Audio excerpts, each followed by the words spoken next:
If you're someone who believes children deserve justice, who thinks the truth matters more than protecting lies, then you need to subscribe right now. Because if you won't stand up for missing children by hitting that subscribe button, then honestly, what will you stand up for? And if you're not going to subscribe, at least have the courage to tell us why in the comments. But because the children had already been isolated from their normal routine, their absence on Friday morning initially appeared to be a continuation of their illness-related absence, not a new emergency. This gave the family crucial time to establish their story, coordinate their timeline, and prepare for the inevitable investigation that would follow. Police won't confirm whether they investigated what happened during these lost hours. They won't say whether they interviewed neighbors, store owners, or anyone else who might have seen the children during this crucial period. But the complete absence of confirmed sightings suggests that investigators either didn't pursue these leads aggressively enough, or they discovered something so disturbing that they couldn't share it publicly. The pattern of isolation, the timeline manipulation, the strategic use of illness explanations, these aren't the actions of neglectful parents dealing with a family crisis. These are the calculated moves of people preparing for something horrific. And then there's the most disturbing possibility of all. What if the children weren't actually present in the home during these lost hours? What if they had already been harmed, and the family was using this time to establish alibis and dispose of evidence? The stories about illness and absence could have been cover for something far more sinister. The isolation could have been necessary to prevent anyone from discovering that the children were already gone. When investigators finally began their search on May 2nd, they were looking for children who had allegedly disappeared that morning. But what if they should have been looking for children who had disappeared days earlier? The 48 to 72 hours between April 29th and May 2nd don't just represent lost time. They represent a window of opportunity that someone used to commit the perfect crime. And the evidence of that crime was about to be hidden in plain sight, disguised as an impossible morning that defied every law of physics and child psychology. What happened on the morning of May 2nd, 2025, between 8:20 and 9:40 a.m. wasn't just improbable, it was physically impossible. When you break down the timeline minute by minute, what emerges is a story so absurd that it insults basic intelligence and defies every known law of physics and child psychology. Let's walk through exactly what allegedly happened in those 20 minutes, and you'll understand why experts call this case never seen before and statistically impossible. 8:20 a.m. According to both parents, complete silence suddenly falls over the house. Melia, who is dozing, falling asleep and waking up, immediately notices the absence of sound. Daniel, who had been asking the children to be quieter, also notices the silence. But here's the first impossibility. If you're dozing in and out of sleep, how do you immediately notice a change in sound levels? If you're actively parenting and asking children to be quieter, how do you not notice them moving around and getting dressed? 8:20 to 8:40 a.m. In complete silence, two small children allegedly accomplished the following impossible tasks. 4-year-old Jack, wearing pull-up diapers, somehow silently removes his indoor clothes and puts on outdoor clothes. Any parent knows that a 4-year-old cannot change clothes quietly. The sounds of fabric rustling, drawers opening, and a child moving around are unavoidable. Jack then puts on his blue boots with dinosaurs. Anyone who has ever helped a 4-year-old put on boots knows this is one of the noisiest activities possible. Boots don't slip on quietly.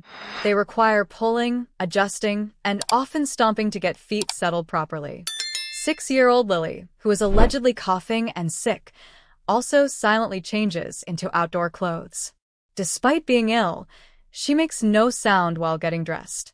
Lilly then locates her white backpack with red strawberries and puts it on. This requires knowing where the backpack is stored, retrieving it, and adjusting straps, all without making any sound. Lilly puts on her pink boots, again in complete silence. Both children coordinate these activities without speaking to each other, without making any noise, and without alerting parents who are supposedly in the next room. 8:40 a.m. The children approach the back door. This is where the story becomes truly sinister. The family claims this door is practically silent when you try to open it, and we can't hear when it opens. For a family with small children, having a door that's impossible to hear when opened is incredibly dangerous. It's also remarkably convenient for certain purposes. But here's what makes this detail truly disturbing. The children usually left this door wide open. Daniel constantly had to remind them to close it. This was established behavior, confirmed by the family's own statements. However, on the morning they disappeared, these same children who always left the door open allegedly carefully closed it behind them. This represents a complete reversal of established behavior patterns. Why would children who always left the door open suddenly become meticulous about closing it? The only logical explanation is that someone else closed the door, someone who wanted to buy time before the children's absence was discovered. 8:40 to 9 a.m., the children allegedly navigate the fenced yard. The property had barriers specifically designed to keep children contained. For a 4-year-old and a 6-year-old to get over these barriers without help is physically impossible. The fencing represented a significant obstacle that would require adult assistance or tools to overcome.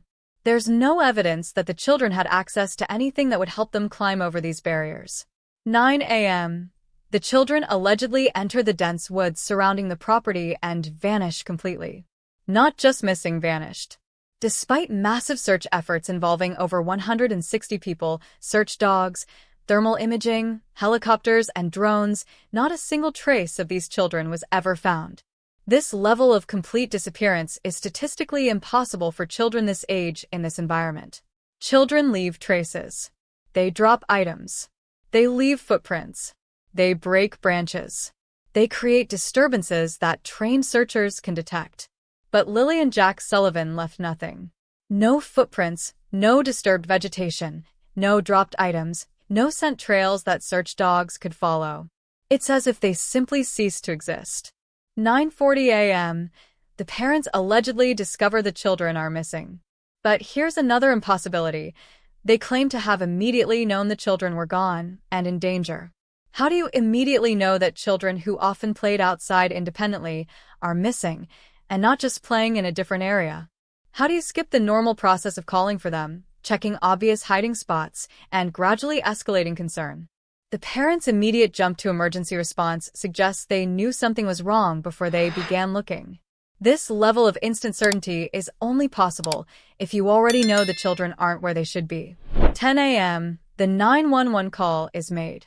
But according to at least one police dispatch report, the children were reported missing at 8 a.m., not 9:40 a.m. This 1-hour discrepancy was never explained and creates a massive hole in the timeline. What happened during this missing hour? Why do official reports show different times? What was the family doing between when they allegedly discovered the children were missing and when they officially reported it? But first, if you believe children's lives matter, if you think the truth deserves to be heard, then prove it. Subscribe now.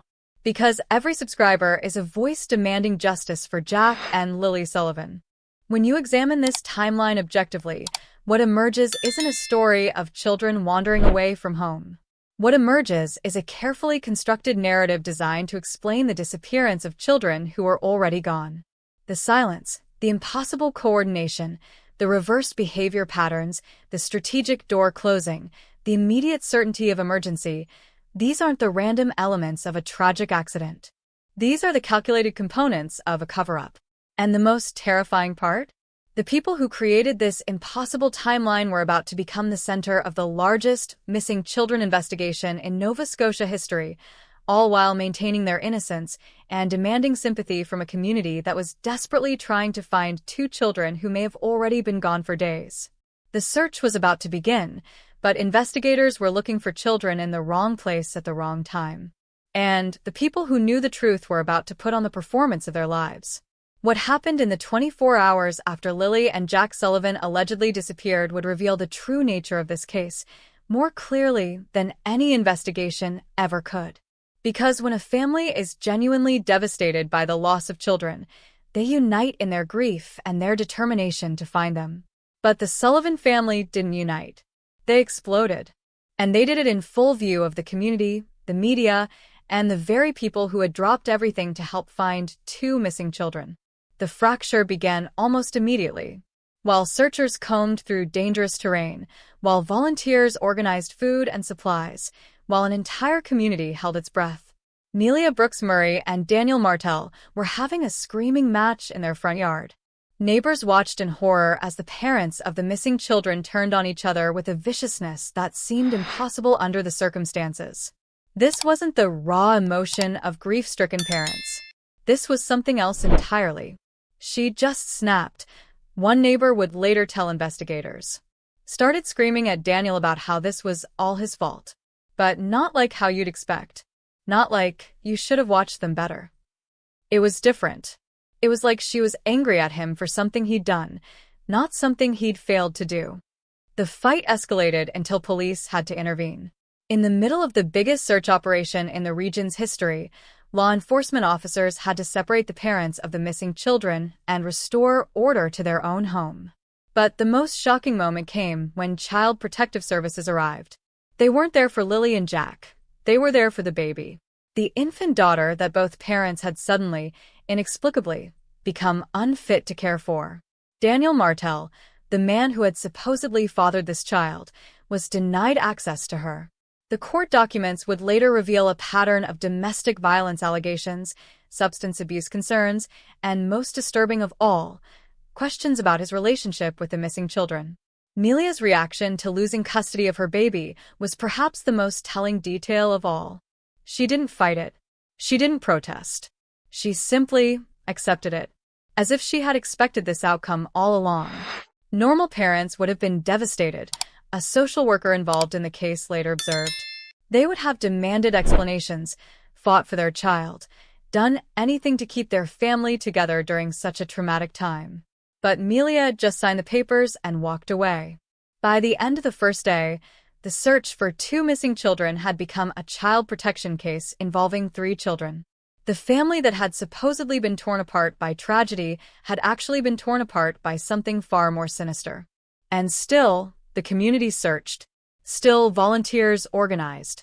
Still, people clung to hope that somewhere out there, 2 small children were waiting to be found. If you're finding this case as disturbing as I am, make sure you're subscribed, because what happens next will challenge everything you think you know about family loyalty and the lengths people will go to protect their secrets. The question that haunted everyone who witnessed this family's destruction was simple. How do you lose 2 children and a baby in the same 24-hour period? The answer would prove to be more horrifying than anyone imagined. Day 3 of the search for Lily and Jack Sullivan marked a turning point that would chill everyone involved to their core. This was the day hope officially died, and the case transformed from a desperate rescue mission into something far more sinister. The major crime unit arrived at 6 a.m. sharp. These weren't the local officers who had been coordinating volunteer searches and managing worried families. These were homicide detectives. Their presence said everything that nobody wanted to acknowledge out loud. When major crime shows up, one veteran searcher explained, you know they're not expecting to find anyone alive. They're looking for evidence. They're looking for bodies. They're looking for answers to questions that will keep you awake at night. The search pattern changed immediately. Where volunteers had been calling out names and making noise to attract attention, the professional teams moved in eerie silence. They weren't trying to find children anymore. They were trying to find what was left of them.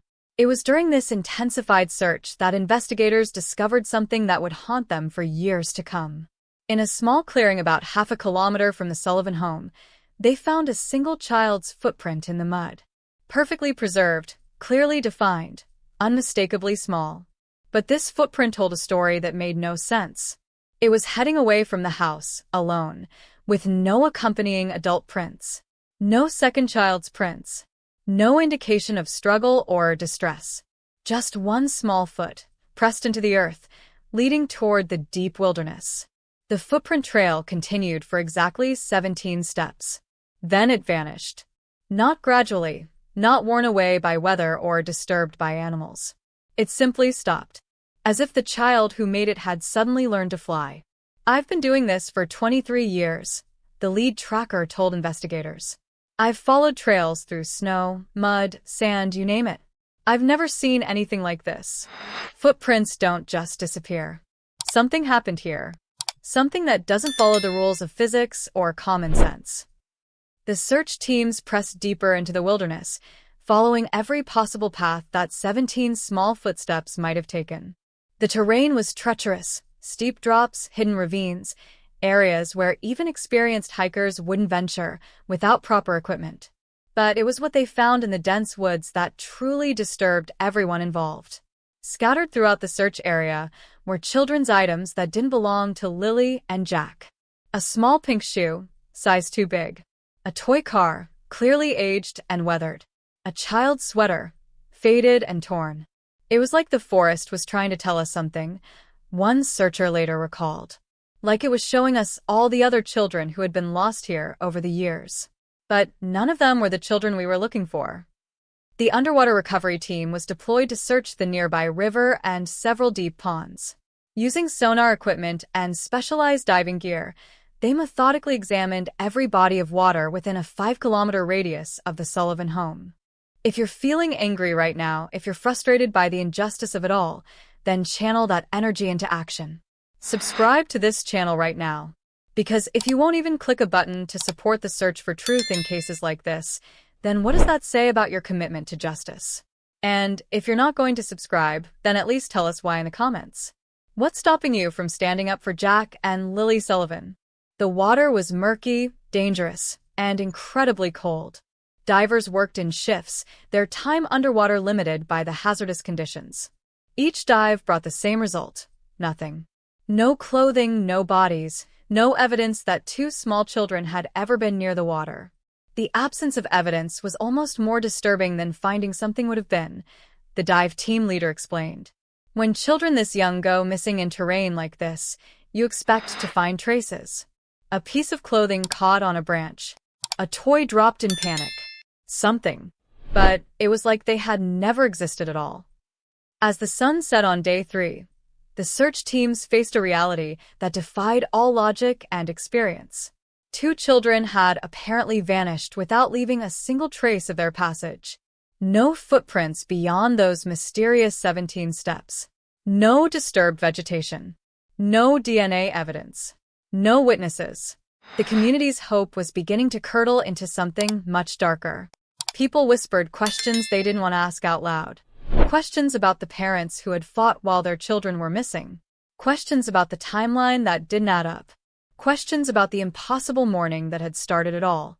But the most disturbing question of all was beginning to emerge from the depths of the investigation.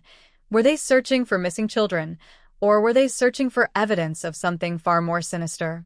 The answer would come sooner than anyone expected, and it would shatter every assumption about the case. Sometimes the truth isn't found in what people say. It's found in how they say it. And when investigators began analyzing the language patterns of Melia Brooks Murray and Daniel Martel, they discovered something that would change the entire trajectory of the case. Dr. Sarah Chen, a forensic linguist brought in to analyze the parents' statements, made an observation that sent chills through the investigation team. From the very first interview, she explained, both parents were speaking about the children in past tense. Not when we find them or they're somewhere out there. It was they were good kids, and they had so much potential. This linguistic slip isn't uncommon in cases where parents have guilty knowledge of their children's fate. The subconscious mind often reveals what the conscious mind is trying to hide. But in the Sullivan case, it went deeper than simple tense confusion. Melia consistently referred to her children as something rather than them or the kids. In her second police interview, she said, "I just want something to come home. Not them to come home. Not my babies to come home. Something." As if she had already dehumanized her own children in her mind.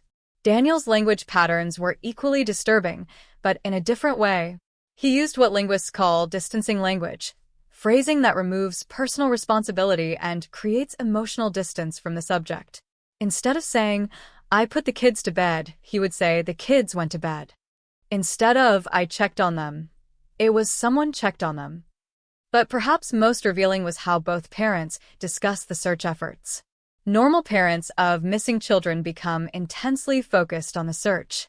They want to know every detail, every area covered, every lead followed. They use urgent, demanding language. They express frustration with the pace of the investigation. Melia and Daniel did none of this. They spoke about the search as if it were something happening to other people.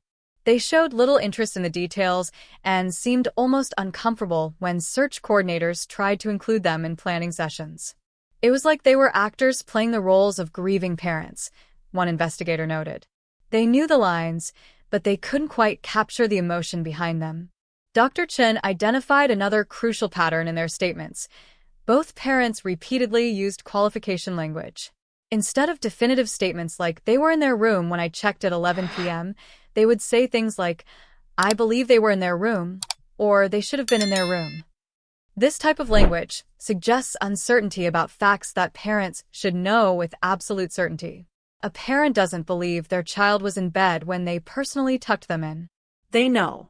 The use of qualifying language indicated that the parents were either lying about their knowledge or genuinely uncertain about events they claimed to remember clearly.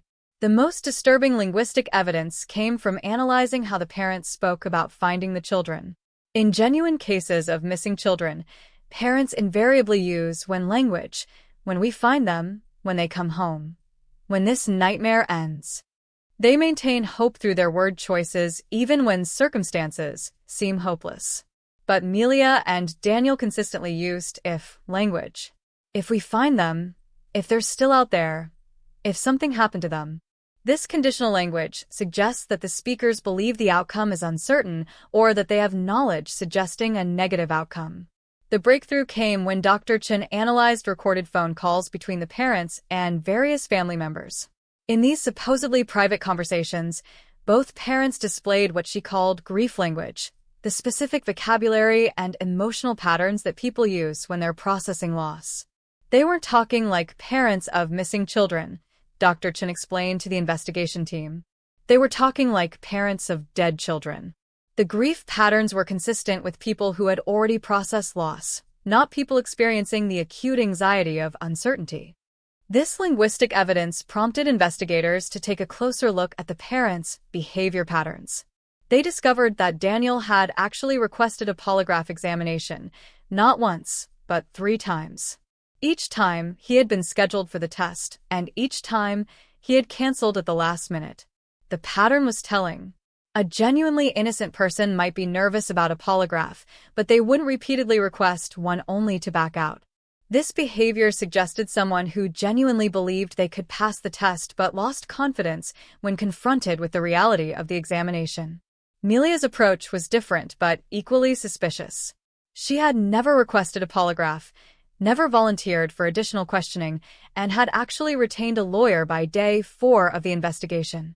When asked about this decision, she said, "I just want to protect my family's privacy during this difficult time." But families of missing children don't typically worry about privacy. They worry about finding their children. They cooperate fully with investigations, often to the point of volunteering information that investigators haven't even requested. The linguistic analysis painted a picture of 2 people who were hiding something significant. Whether they were directly involved in their children's disappearance or had knowledge about what happened, their language patterns suggested guilt, deception, and prior knowledge of the outcome. The question that haunted investigators was simple. If these parents knew what happened to their children, why weren't they helping to find them? The answer would prove to be more disturbing than anyone imagined. If you're someone who believes children deserve justice, who thinks the truth matters more than protecting lies, then you need to subscribe right now. Because if you won't stand up for missing children by hitting that subscribe button, then honestly, what will you stand up for? And if you're not going to subscribe, at least have the courage to tell us why in the comments.